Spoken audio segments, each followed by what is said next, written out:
गोवेश्वर महादेव मंदिर या ठिकाणी आपण आलेलो आहोत. स्वामींची वारी आहे आणि खूप सुंदर असं म्हणजे एकदम अविश्वसनीय असा हा दिवस आहे. इवन टुडेज बिकॉज ऑफ उद्या शिवरात्री आहे आणि आज आम्ही ह्या लोकार्पणाचं एक म्हणजे आमच्या समोर होणार आहे. तर खूप आनंद आहे आणि खरंच मुंबईवरून गोव्याला स्वामींच्या कृपेने येता आलं. आणि ही बघा किती सुंदर नक्षीकाम केलेली आहे आणि हजारो लाखोंच्या संख्येने भाविक इथे आलेले आहेत. त्याच्यामुळे खूपच आनंद आहे आणि खरंच स्वामींची आज साधू संतांची भेट झाली.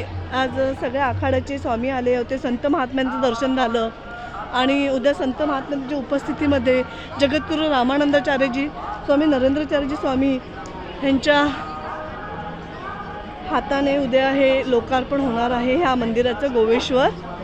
गोवेश्वर महादेव मंदिर तसं खूप पुरातत्वाचं आहे आणि पोर्तुगालच्या काळामध्ये सुद्धा हे होतं, पण ते काही कारणाने उद्ध्वस्त झाल्यामुळे आता हे पुन्हा नवीन प्रकारे नवीन अकॅडमीमध्ये केलेलं आहे. त्याच्यामुळे स्वामींच्या कृपेने आज आम्ही इथे आलेलो आहोत आणि हे खूप सुंदर आहे आणि हा सोहळा खूपच अप्रतिम आहे.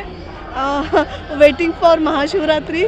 उद्याची लाईव्ह रेकॉर्डिंग ते येईलच, पण मी माझ्या परीने एक छोटासा प्रयत्न केलेला आहे. जय सियाराम, हर हर महादेव.